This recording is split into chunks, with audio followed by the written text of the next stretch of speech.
Silver Surfer sucks.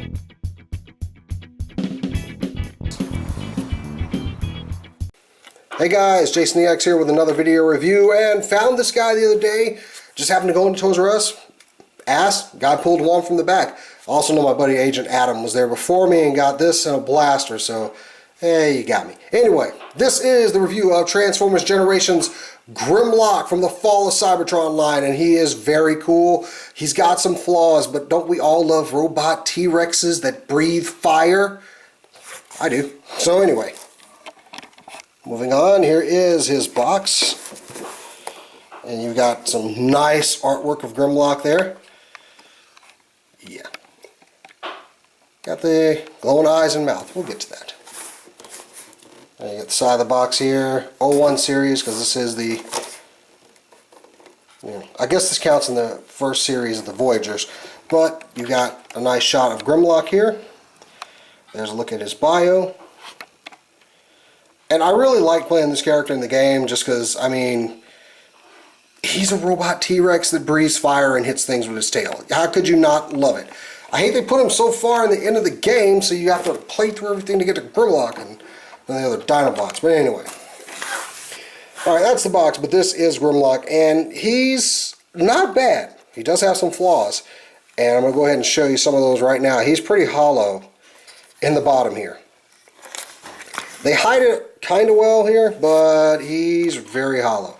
But he does have a very, very accurate to the screen model design. Maybe the tail, this seems very big, but that's all of his leg stuff, and you know, what are you going to do? This is usually where his leg stuff is stored, and I'm going to show that with a comparison. But he does have some nice details, a lot of red, you know, representing the glowing bits in the game, like right here, here. I like that. I love this robot T-Rex mode. You can see his feet right there. Yeah. But if you look at the back here too, you've got the LSC logo. Yeah. So, you know, that's something. And yeah, this is his chest up here. You can plainly see that. So he's got some flaws in the Dino mode. However, his robot mode is awesome. It is superb. I love it. But this part, it does have some flaws. I love the little spindly arms up here like all the other Grimlocks, because he is a T-Rex. You can't reach for anything. And he's got another Autobot symbol down here, and I really like this face sculpt. This dinosaur sculpt. It's very accurate, and I can dig it.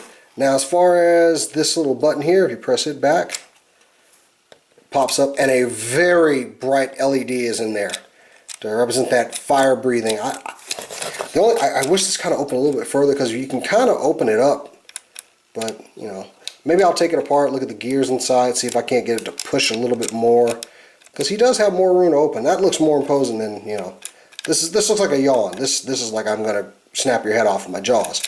So, but he does do that. It kind of makes a chomp, a chomp, a chewy, chewy chomp. Anyway, okay. Alright, for a comparison shot, let's go ahead and get some other dinosaurs in here. We got Generations G1 Grimlock. I was going to say Generations. So, yeah, you got, you know, it's not too off in size from the G1 model, but he does do a lot of mass shifting. He does get a lot bigger. And just for fun, I'm going to bring in big boy here, Masterpiece Grimlock. And yeah, of course, this is more the G1 design. This is more the Fall of Cybertron design. But I just want to show him off there. So anyway, I'm going to go ahead. Oh, we're going to get to his accessories here. He does come with his shield here. And so I got that translucent clear plastic. I like the little translucent piece in the middle. And don't get me wrong, and also he has a sword here, which is, when he's in robot mode, this could be bigger, but I really like the design of this blade. I mean, this thing looks pretty fearsome. It will mess something up. So yeah, I can dig that, and this is a standard 5mm. The thing I did notice is, if you look at this part, it looks like the sword is kind of collapsed on top of the shield, and that's kind of cool. Now you can store these, I've seen these, you can store these on his hips in these pegs, but that kind of looks stupid. Yeah, you can store it here, and it's nice. A bayonet-wielding, fire-breathing dinosaur, I don't know why they put those there. You can put them there. Fine. Anyway, I'm going to get these other guys transformed. We'll be right back to more of the review. Okay, we're back with the review, and we're going to go ahead and get this guy transformed. And he's pretty easy. He's just really solid when you hold him like this. Anyway, first thing you want to do is go ahead and unpeg these legs. And very simply pull out the feet. And just bring them down. Now if you look inside, right here on the inside of the tail, there's a little clip right there that actually snaps in and holds that leg in place. Do the same thing on the other side. And this does a good job of filling in the legs. I mean, we always get like the tail goes down into the legs. This is kind of different. So, you want to bring out these arm pieces here. And they're on this weird kind of hinge joint here. You just want to bring them out all the way. That's going to give them a lot more mass. And there's a very tight ratchet joint in there. That one's not so bad over there, but the other one, yeah. Anyway, bring these down. I want to take the head and just detach it here. Fold it in, just like that. And fit it into that chest cavity. That's one reason why he's very hollow in there. Excuse me. You turn around, you've revealed the head, and last but not least, you want to push these claws back and straighten out the fists. And pretty much, there you have it. You have the Fall of Cybertron Grimlock in his robot mode, and I have the camera down too low. Sorry.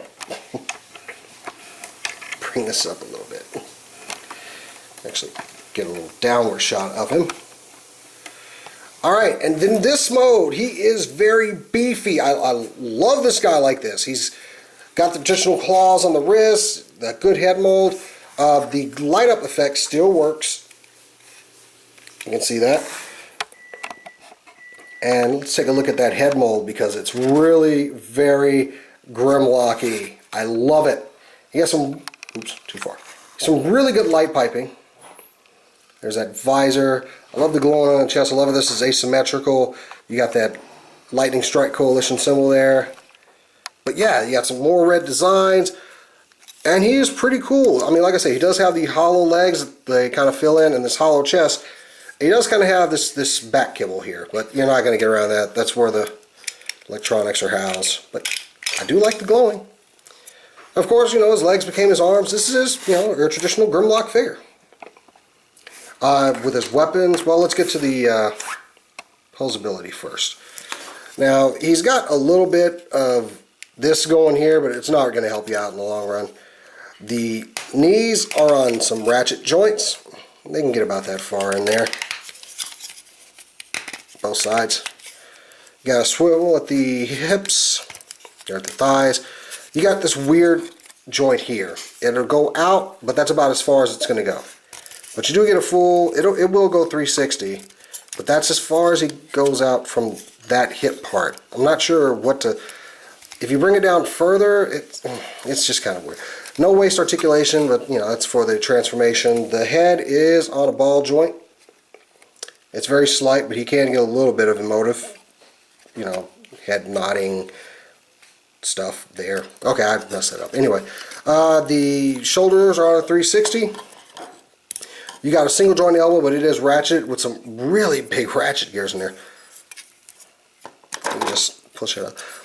Also, when I was bringing his hand out with that, you just collapse this wrist piece back in there, and it fills out raw.